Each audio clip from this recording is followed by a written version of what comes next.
para ihayag ang pinakahuling kalagayan ng COVID-19 crisis sa bansa at ang mga hakbang na ginagawa ng pamahalaan laban sa pandemya.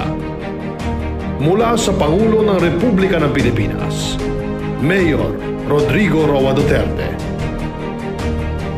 Ito ang Talk to the People on COVID-19.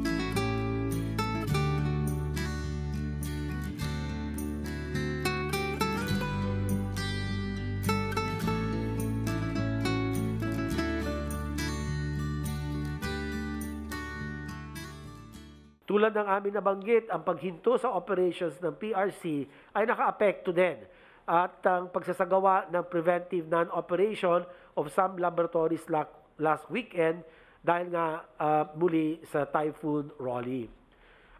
Due to the intervening events noong October, nagkaroon po ng pagbaba sa bilang ng mga test na isinagawa. Kasama sa mga ito ay yung nagkaroon ng partial suspension in the acceptance of new patients by the PRC. At habang ito ay isang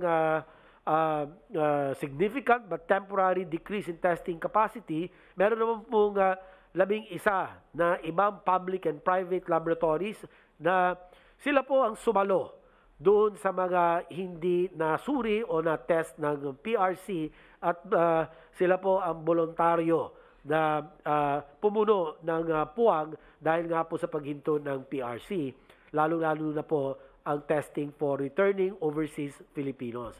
Dahil dito, while we initially projected na bababa ng at least 20% ang ating total testing capacity, ang pag-distribute ng test sa 11 laboratories ay nakatulong para makabawi doon sa hindi po na-test dahil po sa pagsara o paghinto ng PRC. Ngunit nabayaran na po ang PRC at nagbukas na po silang muli, kaya patuloy na po ang kanilang pagsusuri ng mga swab specimen. Mukhang pera.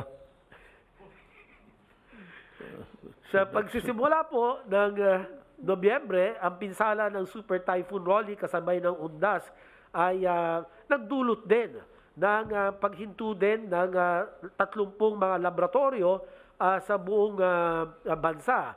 At inasahan na ang epekto nitong bagyo ay nakaantala din sa pagsumite, sa reporting, sa contact tracing, at sa pagtest sa Regions 4A, 4B, Regions 5, at sa NCR.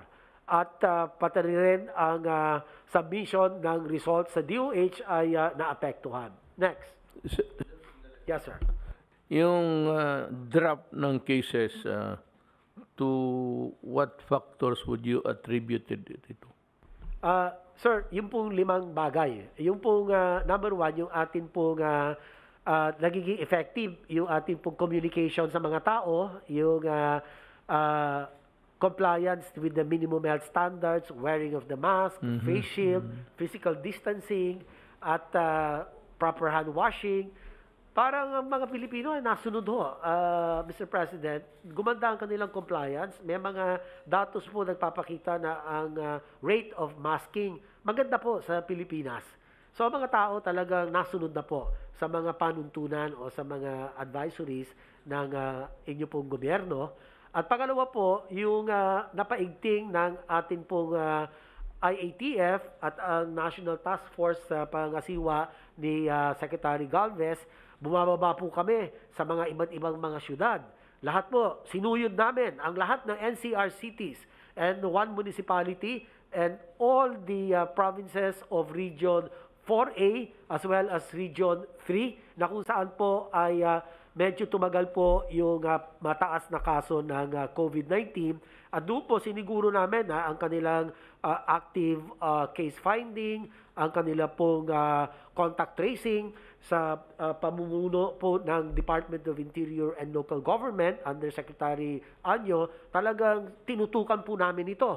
At ang atin pong isolation and quarantine ng mga tao na naapektuhan, kung mild o asymptomatic, nilalagay po natin sila sa mga isolation or temporary treatment facilities. Yung mga critical cases po, sir, talagang sinusundan po namin, minonitor po natin yan under our One Hospital Command Treatment Czar na si Undersecretary Bong Vega ay talagang natutukan po ito. Kaya makita po natin na patuloy na bumababa yung ating pong kaso at naging matagumpay naman po ang mga interventions po natin. Pero hindi ho tayo pwedeng maging complacent, Mr. President. Yun po ang sinasabi natin sa taong bayan na bagkus nagkakaroon po ng ebidensya na bumababa ang mga kaso, ay hindi po ito dahilan para maging kampante. So, tuloy-tuloy lang po to ang ating pong monitoring, Mr. President. So, yung prevent, detect, isolate, treat. Sa mga ospital po ay gumanda rin po ang ating treatment success rate dahil po sa mga bagong gamot at sa mga bagong pamamaraan for a more effective clinical management of the severe and critical cases. So, ito po ang ilan sa mga kadahilanan bilang kasagutan po sa inyong tanong. Okay. Now, let's go to sa Secretary Lorenzana. Good evening, Mr. President. Short update lang po ito. Wala po akong slide. Doon po sa relief operations sa Catanduanes, nag-umpisa na pong maghakot yung ating C-130 kahapon ng mga foodstuffs sa iba pang mga supplies para doon. At tutuloy po ito hanggat kinakailangan pumunta roon. Meron tayong nakaantabay na 2 C-130 at saka 4 na C-295 no, kailangan magdala ng mga supplies, Mr. President. Yung ating mga tropa dyan sa Southern Luzon, sa Bicol, ay nakikipagtulungan din sa ibang mga ahensya tulad ng DPWH at yung DOE para pag-repair ng kanilang mga nasirang mga facilities. So, doon naman po sa Cagayan Valley at sa Batanes ay nakaantabay din yung ating mga tropa roon dahil pasalukuyan kanina umaga na dumadaan yung bagyong Siuni sa may Batanes area at hindi pa natin alam po kung ano yung mga nasa lanta roon. Pangalawa po ay yung mga OFWs na ating inasikaso ay kahapon po 285,982 or almost 286,000.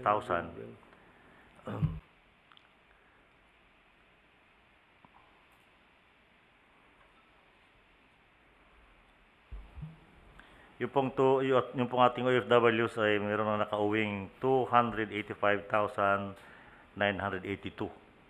OFWs coming from different parts of the world. Yung pong mga gusto umuwi yung Pilipino sa Sabah ay medyo natigil po muna dahil nga may mga kaso sa Tawi-Tawi at saka sa Hulo. Ayaw nilang tumanggap muna ng bagong dating. Ngayon, ang isa naming pinagtutuunan ng pansin, Mr. President, ay yung mga testing at saka isolation facilities ng mga probinsya.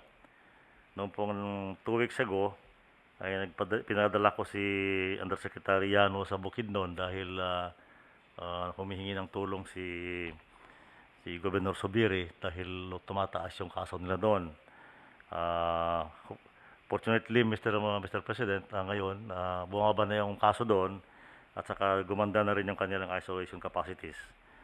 Sa November 10 ay pupunta kami ni Secretary Galvez sa Tawi-Tawi para naman mabisita namin yung mga pasilidad nila doon. At pagbalik, dadaanan namin yung Dipolog at saka Surigao City dahil kinausap din ako ng mga gobernador na kung pwede ay tulungan sila dahil wala silang mga facilities kung paano po sila matulungan. So, yun po ang kaso ng Cebu, Bacolod at Iloilo City na medyo mataas mga isang buwan na nakaraan ay stable na po. Naayos na natin yung sa Bacolod, Cebu at saka Iloilo City. Yun lang po, Mr. President. Secretary Anyon, then followed by John Galvez. Then yung spokesman for the summation. Magandang gabi po ulit, Mr. President. Tuloy-tuloy po yung i-update ko lang po yung mga admin at criminal cases na pinagsasampa natin sa ating mga umabuso sa pag-distribute ng Social Amelioration Program. Sa 781 complainants po, ay meron 1,259 suspects at nakapag-conduct tayo ng 363 investigation. Ang 266 po ay nasa fiscal na, ang 29 ay nasa korte, at nai-refer naman natin po ang iba sa ombudsman. At 183 barangay chairman po ang itong kinasuhan natin. Nakapaglabas ng suspension naman ang ombudsman sa 89 barangay captain. At ngayon po ay pinadalan ko ng show cause order naman yung 10 mayor na wala po sa kanilang jurisdiction o area noong dumaan ng Typhoon Rolly. Sa utos po naman ninyo na pabilisin yung ating mga application ng telcos, bumilis na po. Sa loob po ng 2 linggo, 850 newly approved telco application per tower. So, ibig sabihin po ay additional 815 towers sa madadagdag. So, total po ay 2,082 na ang na-approve natin ng mga telco towers mula po nung ipinag-utos nyo ito. At meron pong 637 pending application. So, ito po yung asiksuin namin. Ang ating contact tracers naman, may 50,000 tayo na hinahire. Nakapagsimula na at nagtatrabaho na ang 45,742. So ito po ay 91.48%. At hinihintay na lang ang appointment itong natitirang more or less 4,000 something. At 43,138 po ay trained at talagang kumikilos na po. Ito po ay malaking tulong sapagkat nabigyan din natin ng trabaho ang ating mga kababayan. Lalo na po yung mga bumalik na OFW at saka yung mga nawala ng trabaho. Pangdagdag lamang po ay gusto ko lang ibalita na dito po sa 2020 Global Law and Order Report ng Gallup. Ang Gallup po ay isang Washington-based analytics and advisory firm na nag-concentrate sa law and order. Doon po sa kanilang 2020 survey at report na inilabas, ang Pilipinas po ay nasa top 50 out of 144 countries. Ang ating pong grado ay 84%. Mataas po. Ito po ay katambas natin or kagrado po natin ng Australia, New Zealand, Poland, at Serbia. So, ang konti lang din po ang pumasok na bansa mula sa Southeast Asia. Ang Singapore po ang pinakamataas na merong 97. So ito po ay isang pagpapatunay na talagang ating fight against criminality and drugs ay successful po. No? Ano po yung mga tanong dito sa survey na ito? Number 1, in the city where you live, do you have confidence in the police force? Number 2, do you feel safe walking alone at night? Number 3, within the last 12 months, have you had money or property stolen from you or another household member? At pang-apat, within the past 12 months, have you been assaulted or mugged? So out of 174,000 respondents sa iba't ibang bansa, nagkagrado po tayo ng 84. So it shows that people appreciate and recognize the effort of the Philippine National Police and other law enforcement. Yun lang po, mahal na Pangulo. I read that in the briefer, and I was really surprised. We are on the top 50, and we are lumped with countries that are really ideally peaceful. So, if it's a recent Gallup survey, it only shows that, well, we have to credit the police and the military and the other uniform services of government who have toiled to make this country at least very peaceful. Charles, you go ahead. Yes, sir. I would like also to thank Senator Bongo for the guidance, sir.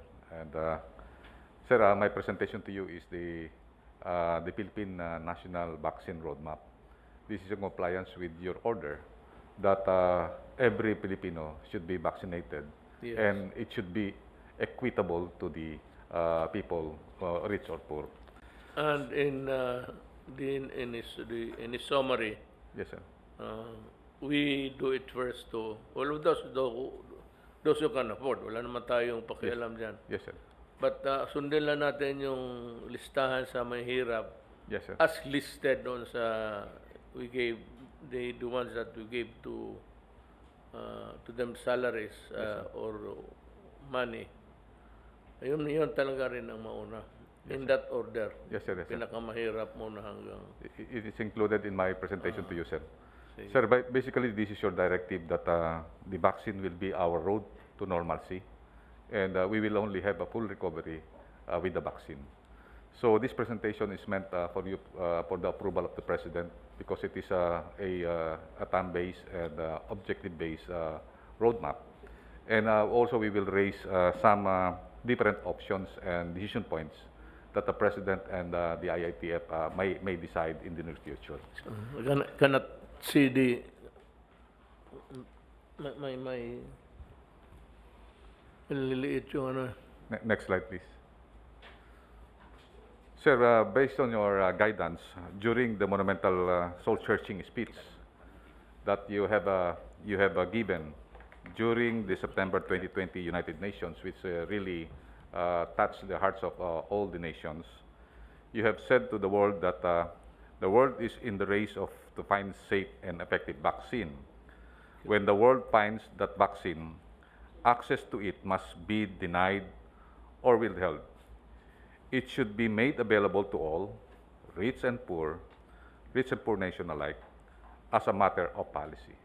And you have followed, Mr. President, that you intend to vaccinate all of our people, and all should be vaccinated without any exception, which you have spoken last October 15 to the people. And then based on, next slide please, based on the different IATF approved immunization program, we have come up with this roadmap. And also during the past 2 weeks, we have met the vaccine expert being introduced to us by no less than Secretary Dominguez and also Mr. Paul Dominguez. And we have met the Asian Development Vaccine expert also. And also, last 2 days ago, we have a presentation of the DOH immunization program. This is the desire of Senator Bongo during his speech, wherein we complied, sir. The DOH immunization program was presented this afternoon, and it was approved by the ITF. So yun lang po, mahal Presidente, at maraming po salamat. Thank you. That's quite a comprehensive report. Salamat po. Now, allow me a few minutes to do what I have promised to the people, that every meeting dito sa pag-usap natin sa taong bayan, that I will read the persons who are now under quasi-judicial or judicial scrutiny.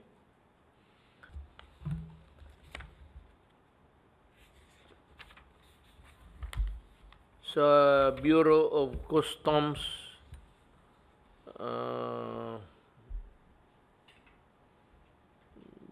dismissed from the service na to, tinanggal na. Lumuntod si Macabando, grave misconduct. He was fired by the Ombudsman. Engineer Ramon Hernandez, gross neglect of duty, grave misconduct.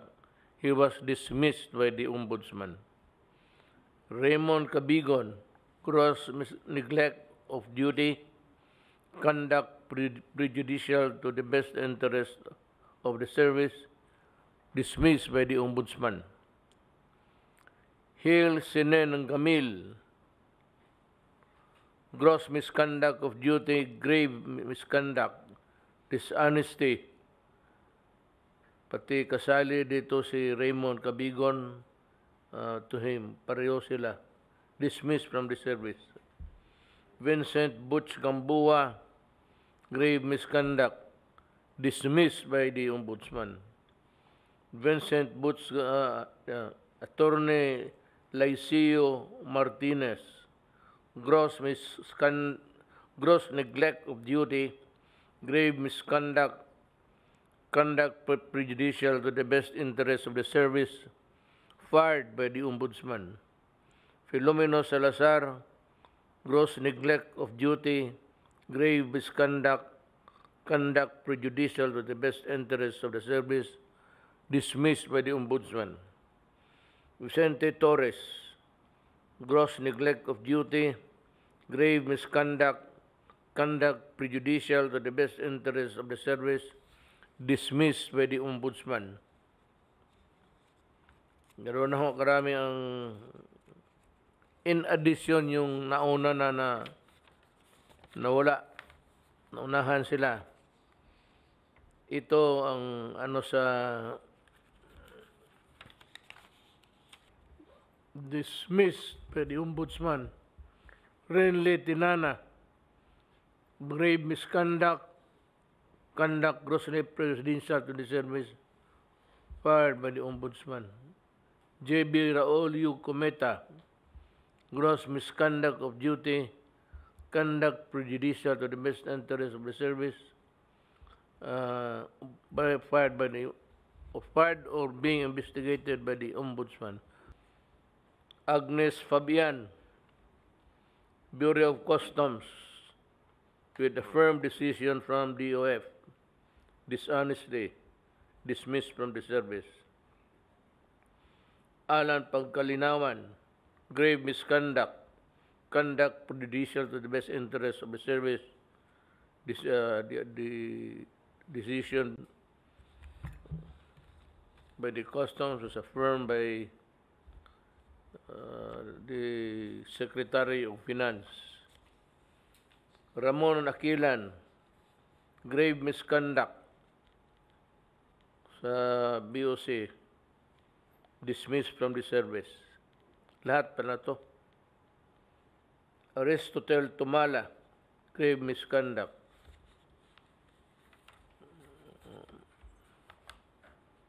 Itong iba,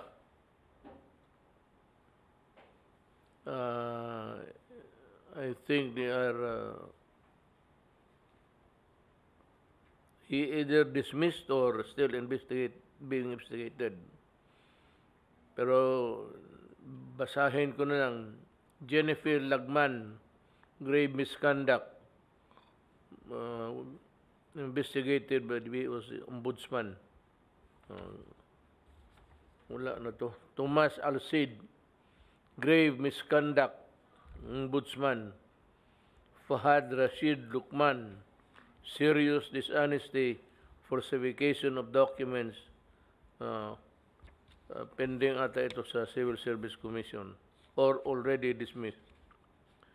Suspended from service as penalty, Dante Baliva, grave misconduct, conduct prejudicial to the best interest of the service. Sa facing charges sa Bureau of Customs. Maria Rosario Acosta, neglect of duty, still with the adjudicating body sa Bureau of Customs. Nobel Carandang, gross neglect of duty with the Bureau of Customs. Dolores Domingo, investigated by the Ombudsman. Wala naman siguro. As of today, ganon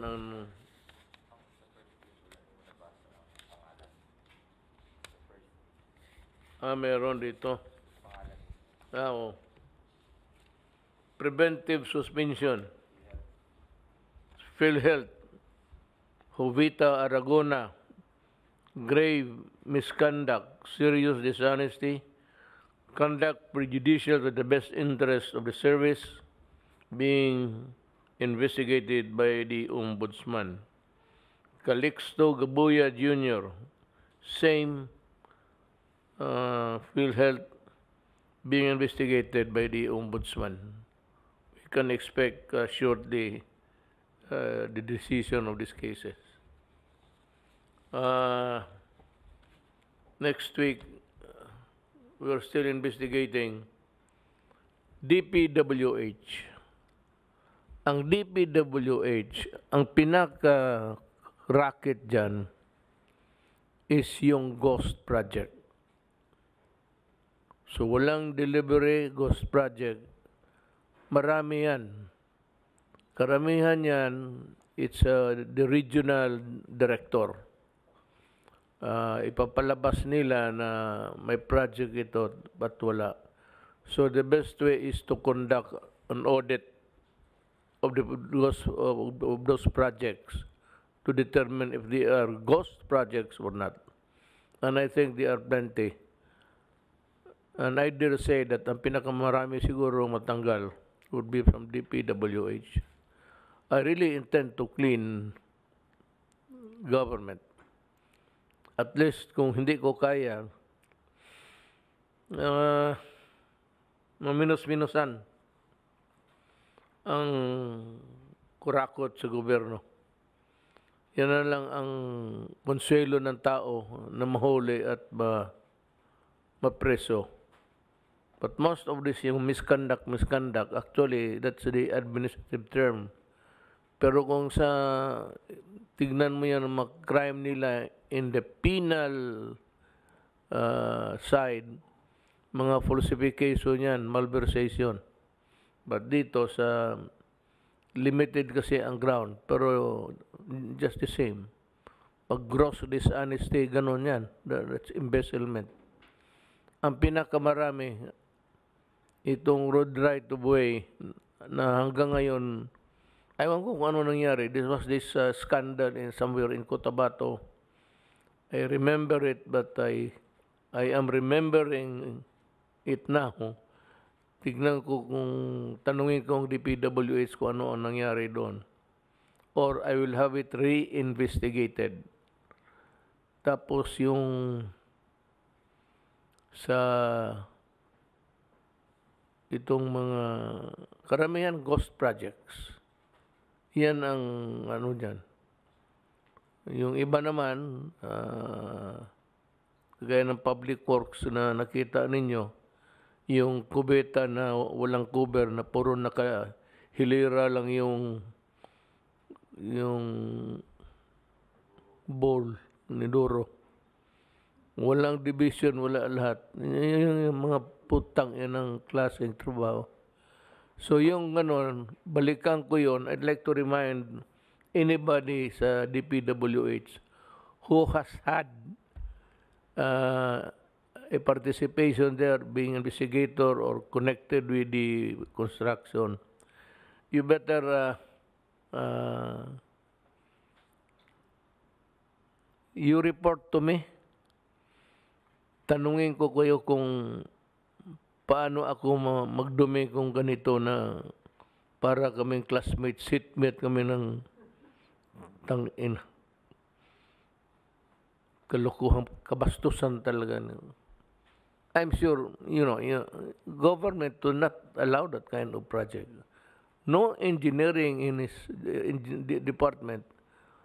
engineering department or the engineers themselves would be too crazy to do that. Yan ang mga project na siyaw-siyaw. Yung partial delivery or yung halos yan, ibigay sa iyo yung project na ganun. For the longest time, wala masyadong investigasyon dyan. Pero kayong may kasalanan dyan sa mga ganun, I advise you to resign now. Resign now.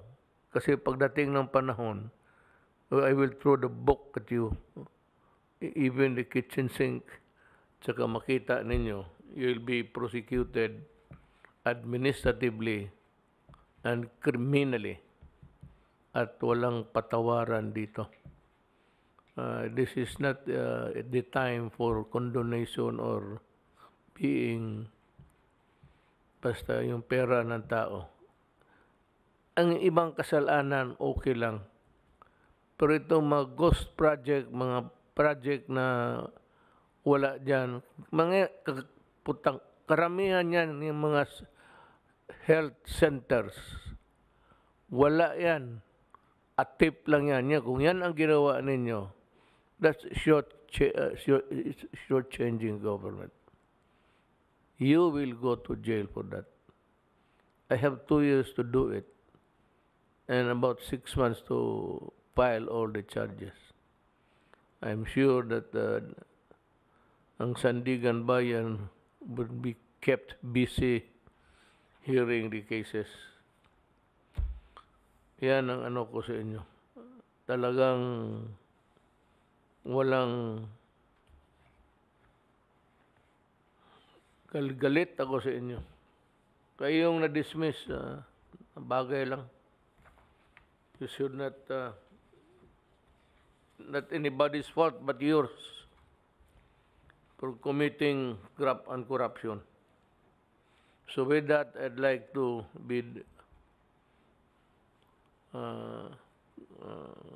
good night, goodbye.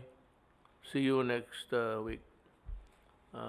Mga kababayan ko, yun yung para sa araw na to. Baka hindi ninyo nakuha, ha? Isang tao lang ang mag-ano nito. But of course, mayroong task force.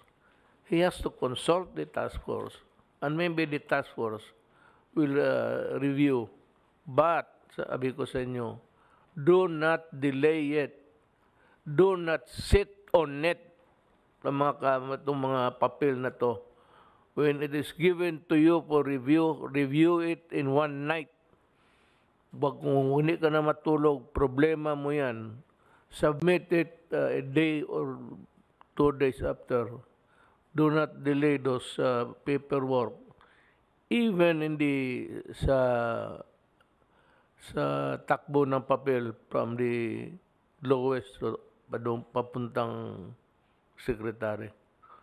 Do not delay. You're only given days. I do not believe in hindi mo matapos ng 2-3 araw.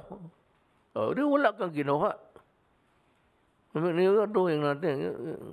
You're just asked to comment or to give your advice. Do not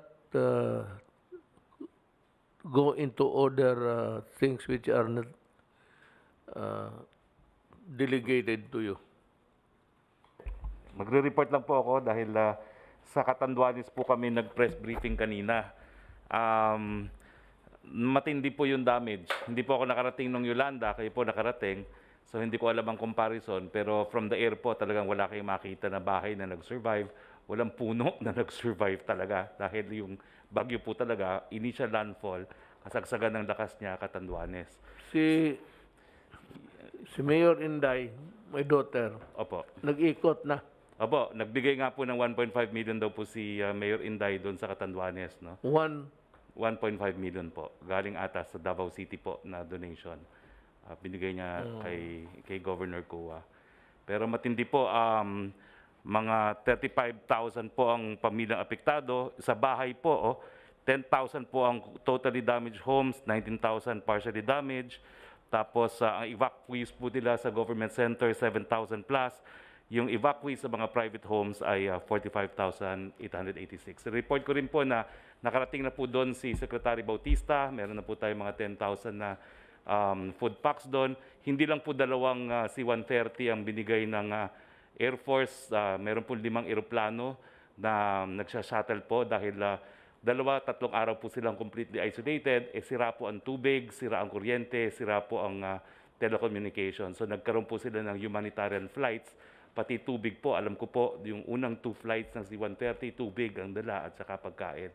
Pero ang mabuting balita po, si Secretary Tugade, natanggal na po yung lumubog na roro sa pier, kaya hindi sila makapagdala dati ng supplies by sea dahil may lumubog na roro. Ngayon po natanggal na yon. So magsisimula na rin yung RoRo at makakarating na po yung relief goods also by sea. Pero sa tindi po ng danyos na nakita ko, baka kailangan po parang Yolanda-like ang rehabilitation kasi 19,000 homes po sira. No? At nakikita nyo naman po from the air, ang mga nag-survive lang, yung mga commercial buildings, pero lahat po sila may damage din dun sa downtown. At nagpapasalamat naman po sila dun sa mabilis na action ng national government. Pagkaalis po ng bagyo, na-connect natin sila sa pamamagitan ni SND sa OCD by VSAT at dun po na isa-isa naman kung anong kailangan. At the following day, si OCD po, si SND at saka si Yusek Halad ay nagsimula na ng humanitarian flights. So mabuti naman po ang yung pagtanggap ng tulong natin at they are very appreciative. Nagpa-receive lang po ako ng letter galing kay Governor Kua dito po sa PMS ngayon. Saka kasama po yung mga pictures. Sa I'd like also to comment about to si Rowley sa DSWD. He was well ahead. He was there already when the typhoon was ongoing. So, ano niya, baka nga sabi mo with the number of flights from the Air Force, it could be nakulang talaga. But we are transporting the goods as fast as we can. And this may be a redundant explanation, but ulitin ko lang sa mga tao hindi alam, ay umuwi ako ng probinsya sa Davao kasi araw ng patay. Yun yung araw na kasagsagan ng dumaan ang bagyo. Gusto ng iba na nandito talaga ako pagdating ng bagyo. Gusto nila salubungin ko yung bagyo. They want me to commit suicide also. So, but the following day, kinabukasan, alas 3, nag-touchdown na ako sa Naya. Tuloy na ako.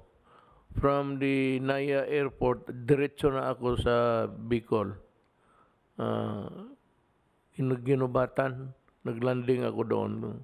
Kinausap ko yung mga tao. But I also had an